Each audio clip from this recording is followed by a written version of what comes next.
Os últimos anos têm sido marcados pelo aumento no número de casos de feminicídios que chegam ao Poder Judiciário. Desde 2016, quando estes crimes passaram a ser acompanhados pelo Conselho Nacional de Justiça, o aumento foi de 34%, passando de 3.339 casos para 4.461 em 2018. Essas informações foram divulgadas nesta sexta-feira, quando se comemora o Dia Internacional da Mulher.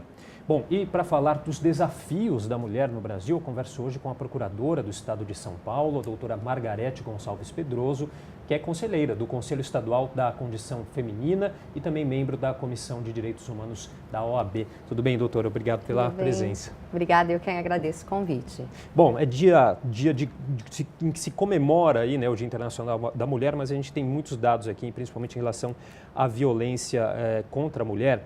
Eu peguei alguns dados aqui, especificamente no caso no estado de São Paulo, doutora. Os casos, por exemplo, pendentes de violência doméstica em 2016 eram pouco mais, quase 173 mil casos, né? Em 2017 pulou para 201 mil casos e no ano passado 207 mil casos, uma variação aí de 20%. A gente tem também números relacionados ao feminicídio, também aos pedidos de medidas protetivas, né? Todos aí na comparação 2016 para 2018 e todos eles aumentaram. O que explica esse aumento desses casos, ainda mais levando em conta que a gente tem aí desde 2016 a lei do feminicídio? Quer dizer, isso não seria um fator até para inibir a ocorrência desses casos? Bem, eu acho que são vários fatores, né? Nós não podemos resumir esse aumento estatístico a um único fator. Eu acho que o primeiro fator é justamente a criação de uma lei penal, né, que acabou por tipificar o feminicídio. Antes disso, nós tivemos a Lei Maria da Penha, que também tipificou vários crimes e pôde, com isso, orientar a polícia e o judiciário a, de alguma forma, catalogar esses crimes, porque antes, tanto da Maria da Penha quanto da lei do feminicídio, nós não tínhamos estatísticas específicas com relação à violência contra a mulher. Então, esses casos, havia uma subnotificação nesses casos, porque ou entravam na vala comum, de um homicídio comum, ou de uma violência comum, ou nem eram denunciados.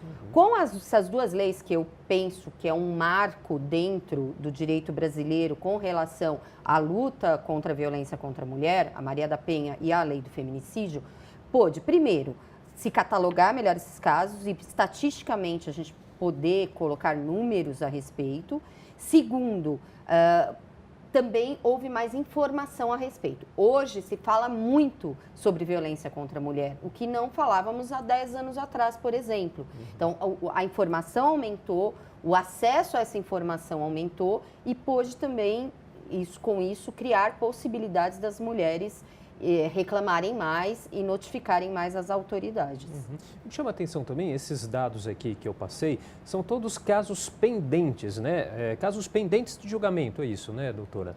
Como que é? Quanto tempo demora mais ou menos para se julgar casos como esses, tanto de feminicídio nós temos quanto de... hoje dentro do CNJ uma média, né, de julgamento em primeira instância de mais ou menos 4 anos. Isso muda de localidade para localidade, então, e de crime para crime, né? Então, um crime que seria de competência do júri tem um tempo maior de julgamento do que de uma vara comum.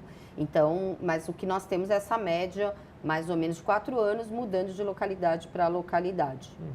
E o que pode ser feito para melhorar, ou no caso agilizar, né, o julgamento desses casos? Esse tempo que é levado aí, em média 4 anos, pode ser um fator também que acaba facilitando a ocorrência de casos também? Bom, uma coisa é o que podemos fazer, né, para agilizar. Eu acho que o sistema de justiça, de maneira geral, tem que criar varas mais especializadas a respeito, que trate violência doméstica especificamente. A polícia também tem que estar mais equipada para lidar com a violência doméstica. Mas a criação de varas específicas de violência doméstica, esse é um grande passo que tem que ser dado no Brasil todo. São Paulo tem em algumas comarcas varas específicas, mas não em todas. E em alguns estados brasileiros nós ainda não temos essas varas específicas. Esse seria um bom passo para não só acelerar, mas para proporcionar um atendimento individualizado e particularizado nesses casos de violência doméstica. Agora, pensar que é só a lei penal ou o sistema de justiça que vai resolver e melhorar essas estatísticas, eu acredito que não. Como, né, o senhor mesmo disse, nós não temos aqui ainda uma estatística que reduz após a criação da lei penal. Por quê? Isso nos leva a crer o quê? Que não é a lei penal, não é a maior repressão sozinha quem vai resolver o problema da violência, principalmente da violência doméstica. Junto com isso, nós temos que pensar em políticas públicas adequadas para resolver essa questão, tanto de educação, quanto de acolhimento dessa mulher em casas de acolhimento, uma polícia preparada, delegacia 24 horas, quer dizer, todo um aparato que o Estado tem que dar, tem que garantir para que a violência diminua. Só a lei penal não vai resolver o problema. Com certeza.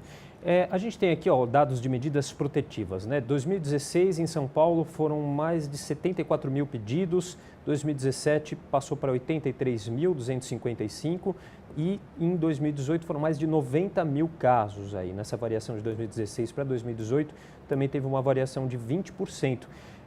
Como que funciona essa questão da medida protetiva, doutora? A gente vê em muitos casos mulheres que pedem essa medida protetiva e às vezes são assassinadas antes de que ela a medida protetiva, né? Ela é pedida cautelarmente, antes do processo propriamente ter uma sentença. Seria uma cautela, uma garantia de que essa mulher vai ser protegida até que se profira um julgamento, tanto nas varas de família, quanto, que seria a separação, quanto na vara criminal. Em sendo uma cautelar, ela é provisória, mas vige durante todo o processo.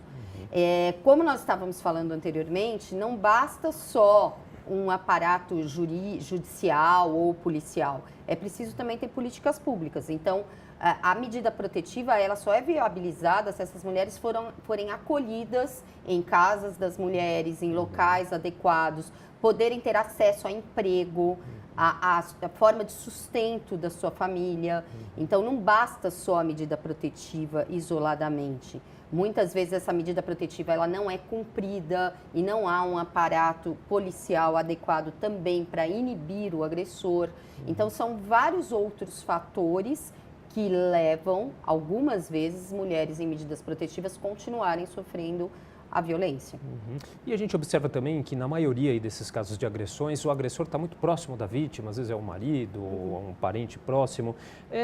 Como que a mulher pode se proteger preventivamente, digamos assim? Há sinais aí de que ela pode ir percebendo de que um relacionamento não está bom e fazer alguma coisa?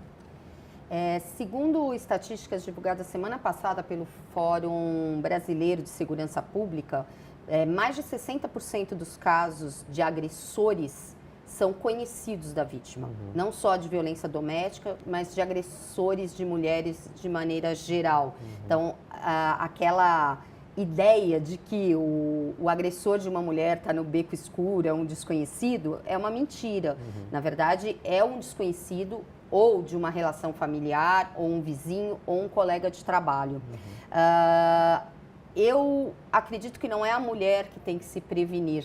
Nós temos que mudar a mentalidade da sociedade que é criada num sistema patriarcal, num sistema muitas vezes que prega a violência desde muito cedo para esses meninos e que só a educação, a informação, a mudança de mentalidade é que vai resolver esse problema. Nós, mulheres, não temos como nos prevenir de algo que porventura possa acontecer. Nós, mulheres, temos que ter liberdade de podermos estar na rua, podermos estar no transporte público, no trabalho e principalmente dentro de casa sob proteção, garantida pela sociedade de maneira geral. E isso só vai ser conseguido com educação, com informação, com mudança cultural e quem sabe um dia, né, essa liberdade será garantida, né? Claro, não, com certeza, a senhora tem toda a razão. E esse trabalho cultural, de forma geral, na sociedade, a senhora observa que tem sido feito, ou seja, a mentalidade dos homens também tem mudado em relação a isso? Doutor? Eu acredito que sim. Eu acho que como a gente estava conversando, né? Nós viemos de um avanço legislativo desde 88, desde a Constituição, que garantiu igualdade de tratamento entre homens e mulheres, passando pela Lei Maria da Penha, pela Lei do Feminicídio, recentemente, o ano passado, a Lei de Importunação Sexual. Algumas leis, embora tenham alguns aspectos penais, mas também têm aspectos informativos e que fizeram com que as pessoas discutissem mais a respeito. Mas ainda é pouco. Eu acredito que as pessoas estão mais conscientes do problema, estão mais conscientes da violência, os homens da questão da própria masculinidade, que é tóxica, porque o homem também é criado dentro dessa cultura machista e que acaba reproduzindo a violência. Mas falta muito, falta informação, falta educação nas escolas e isso é imprescindível se nós quisermos um dia nos livrarmos da violência contra a mulher. Tá certo. Queria agradecer então a participação da doutora Margarete Gonçalves Pedroso, procuradora do Estado de São Paulo. Doutora, muito obrigado pela entrevista. Eu que agradeço.